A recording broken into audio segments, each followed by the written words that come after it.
quite excited. We are in Mozambique. I am looking for vocabulary for excited because, as you know, I'm always happy, I'm always excited, but I need a new word for excitement. So yes, I'm grateful above all. But yeah, we are here. It was a long trip coming here. As you guys know, Mozambique is down like Southern Africa, but then we had to go up because KQ doesn't fly to Maputo, the city that we were coming to, so we had to take Ethiopian Airlines, and hot mess, like lost baggage and too much stuff, which I will tell you about in this video later. So subscribe, stay on, and let me tell you, it's a good life. It's a good life. We are staying in a very beautiful place, as you can see in my background.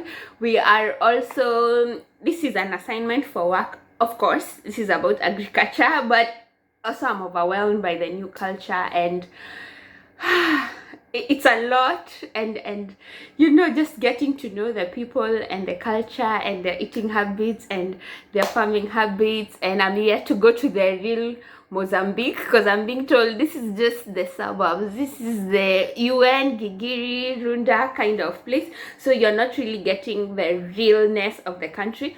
But tomorrow we are going to go to Uko downtown, where I will also get to shop and get to understand some few things about the local culture. They speak Portuguese and I don't, so I'm quite, you know, just sitting and observing and waiting for my guy to just walk me around and tell me things, because he can understand English. So guys, I'll take you along. It's a bit scary. YouTubing is not easy.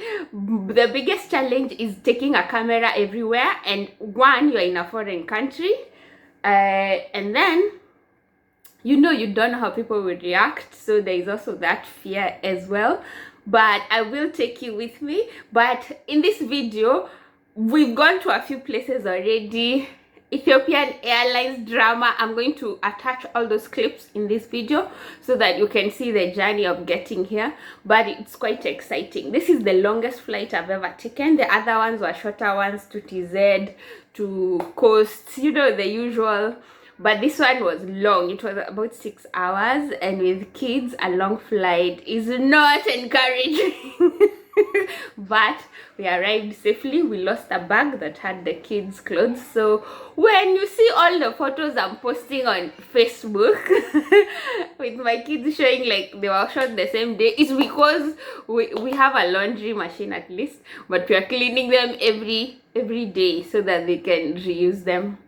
As we wait for the airline to compensate, because they look like they have lost our bag for too long. So anyway, it started with a COVID test. I've never done a COVID test, and it was quite yuck. They put something in your throat and another in your nose, and me, I grabbed the nurse's hand like, yo. And she's like, kwa nini unanishika? I'm like, it's reflex. Yo, mimi, when I put eye drops in your eye and you blink. Yes. So anyway, we did that. Then we realized, according to their website, then kids over 5 years should also get a test. So my son is 7 and he had to go for one. I couldn't take him, so his father took him because I didn't have the courage to stand for, you know, such. And he's a soldier, you know, boys is like, it wasn't even nothing, it was just uncomfortable. I'm like, what is uncomfortable? Why are you using big words at that age? Anyway, so we get there, and it was a good, we get to the airport. The flight is 2 a.m. so we sleep in a hotel called 67. It's on Mombasa Road. I'll link their logo here. It's purplish, I think you guys know it. And the good thing with that hotel is they offer you you know, a free taxi to the airport at that hour, which was really nice of them. And the hotel is really nice and clean. So we get there and we start to check in, and everything is going well. And then we board the flight. It's quite a huge flight. I've never been on such a huge flight. It has like 3 rows, like 9 seats on each row. It was quite big and it was nice. So it's like 2 hours to get to Ethiopia, and then once we get to Ethiopia, we land and to get into the smaller plane to go to Mozambique. But now there is fog everywhere, so we are stuck in Ethiopian air airport, and it's a hot mess. Watu wamejaa because all the planes are grounded, so there is a lot of Chinese people with PPE, which really scares you and thinking, oh my god, these people brought us corona and now they're in full, and full PPE means like they're looking all white, like those movies you've seen of a virus that came and killed everyone and now everyone is walking dead. That kind of PPE, like they had shields and they're sitting, they are sweating because you know that. Anyway, yes, Chinese, please save the world from, you know, terrorism, because that's terror, that's terrorizing people. When they see you wearing like that, they think, are we underestimating this epidemic or what? Anyway, but in their country they're quite strict, so I guess that's why maybe they're traveling looking like that, so I forgive them. Anywho, eventually we start on the plane. Watoto ku complain, are we there yet, are we there yet? Mom, back now everyone in the airline, in the plane is just understanding, and I'm just asking them to understand because they're tired, they've slept, they've woken up, they want food, there is no food. I heard Emirates has better kids packages than Ethiopian Airlines, but also, yeah, can't complain too much. So eventually we land and we are picked by one of our friends and shown around. Guys, our apartment, I'm going to insert the apartment tour here. This is the apartment. Yes, the showers has to put vitambas because we have children, and this is a furnished apartment, and you can already see how dirty the couch is. So we are covering with a bed sheet because our mother taught us vitambas zinasaidia usichafue. Yes, shags people. But this is basically the apartment. It overlooks the city, which also overlooks the ocean. Let me show you the ocean. How do you open this?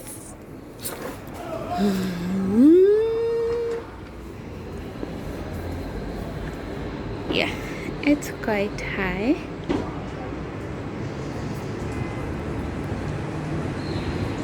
We are on the 16th floor, but this is our view. That's the ocean right there. Yeah, we go for walks in the evening, but it's quite nice.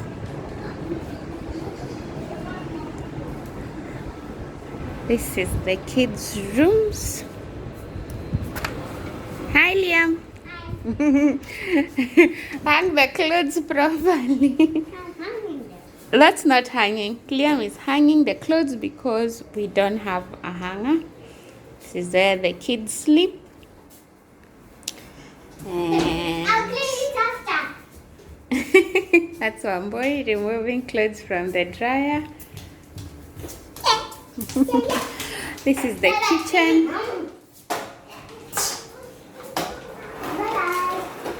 This is me working over here.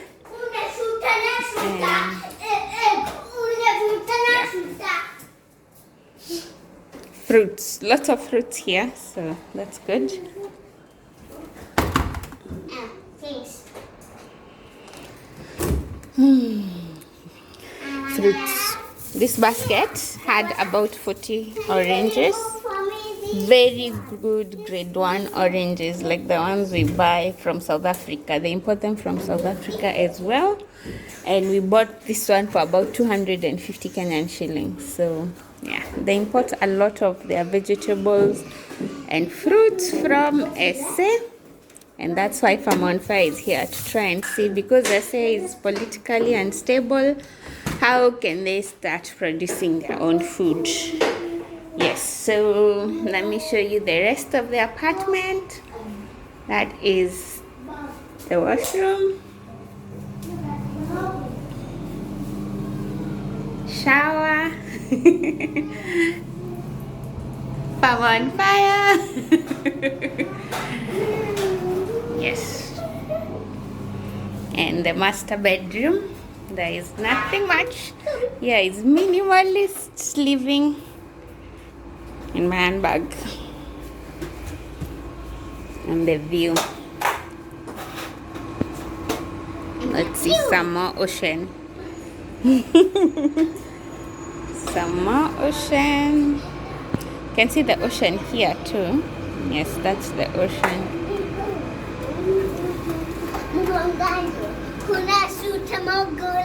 So all the rooms have access to the balcony. So this is back to the sitting room.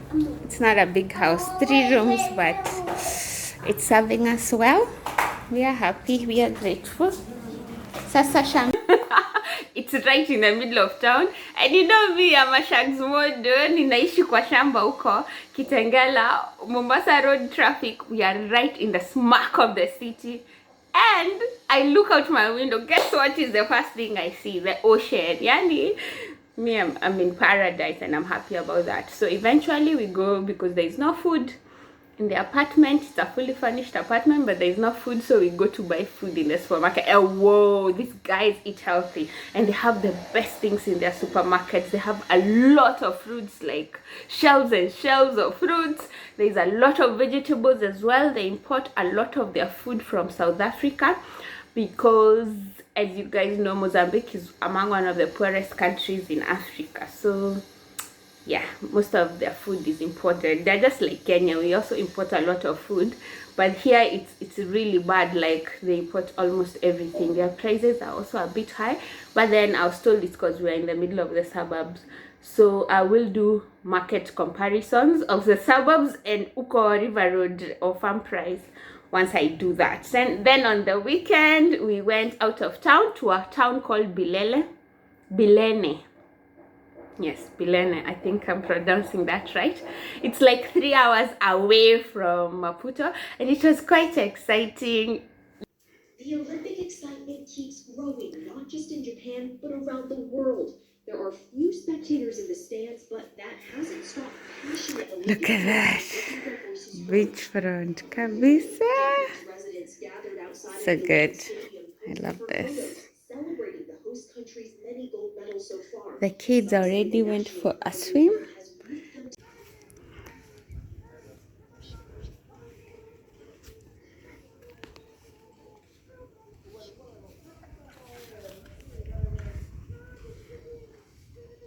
Like you get out of the hotel room and you're stepping on the sand. Like, it was quite amazing and we enjoyed ourselves. It's a lagoon, which means water has come off the ocean and come into the mainland, and so they have created a resort around that lagoon, which is still very interesting. I ate prawns for the first time. They look nice, they're color orange, but they smell a bit funky for my liking, and I get it's an acquired taste. These things I'll keep getting used to them with time, so bear with me. Yes, I thought prawns would taste better, or you know how it's like how you think olives taste better, but they just are not, and you think it's a social class thing. So with time you kind of, yeah, I think it's something like that. Tell me your experience in eating prawns, let me know. So anyway, there is a lot of fruit production. The fruits, we went to the market there in Bilene on our way back to buy things like cassava, nyanya, kitunguu.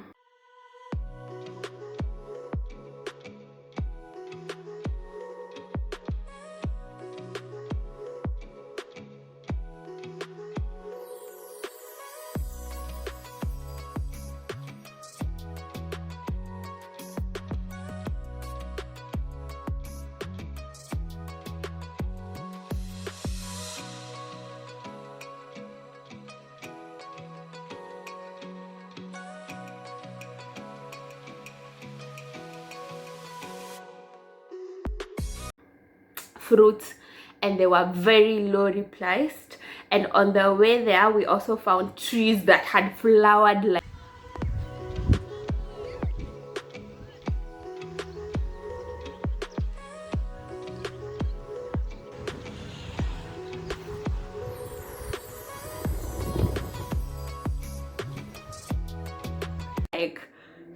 you think at an avocado tree or a mango tree can flower like that in Kenya. Here it's flowering baka, and then there is zero flower abortion. You see how us our trees, they flower, but then eventually most of the flowers fall off, and that means you don't have as much fruit. But there there wasn't, I didn't see any flower abortion. So I'm going to go to a farm next week, so I will invite you, but obviously with their permission. This is a contracted job, so I have to wait for them to give me permission to see if I can show that on YouTube. But either way, I will still be going around to a lot of farms to just see what they're doing in terms of agriculture, what we can borrow from each other. Strawberries brought me here, so I'm excited for that community project to show them on strawberry production. They have been importing most of their strawberries from South Africa. My eyes are going up and down because I'm filming on on my camera, and I'm also filming on my phone because I've shot this video way too many times, and there's always a challenge. Like Jana, I shot and there was no sound. Anyway, so they import most of their strawberries from South Africa, and you guys know there has been a lot of political instability in South Africa, so people don't farm when they're at war. So they would like a fresh look at things in terms of their own production of their own food. And people usually import food from outside, not because their presidents are not thinking or something like that, because it's cheaper. When we find kitungu from TZ at 30 shillings a kilo, and the local farmer is selling it for 60 shillings, you will tend to go for the cheaper one, because the president, as much as he's looking at farmers, he's also looking at the buyers, who are the bigger population. The farmers are just 1% of the 50 million Kenyans. The rest are buyers, they are consumers. So you have to start thinking like that. Like Kenya, if we are not positioned to be producers, we need to also accept it. We are ahead in our region.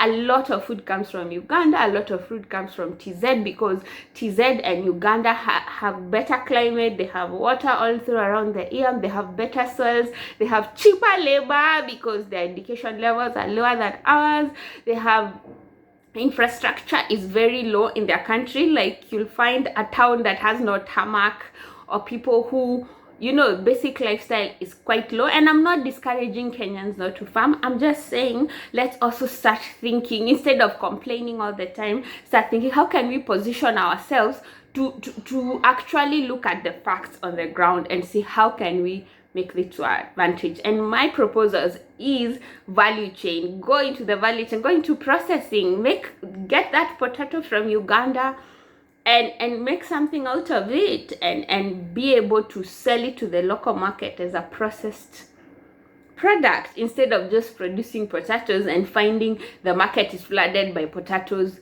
and you can't compete on price because your cost of production is way higher. In Uganda, I hear they can get a worker for even 100 bob a day. In Kenya, you can get a worker for 500 bob a day, or 300 bob if they're working for half a day. So this is what I mean. We have power all throughout. In is it Uganda or Tanzania, where they have power, like one day you have power, the following day you don't have power, and like one street has power, and there is still a lot of rationing that was happening, like the one we had when we were growing up. So it means Kenya is better positioned to do more than just produce. So let's start allowing ourselves to occupy this new space in terms of seeing where we can go with this. And Farmer on Fire is here to bring you more videos on tourism, of course, but basically, as the brand says, we are farmers first, and we want to impact you with good, interesting stuff. But for now, it's a lot of traveling, and then eventually the assignment. So we will be sharing ideas that we are liking here, that we are enjoying. So yes, I hope you stay tuned, you subscribe, and you hit the like button. Share this video with your friends, and we'll see you on the next video.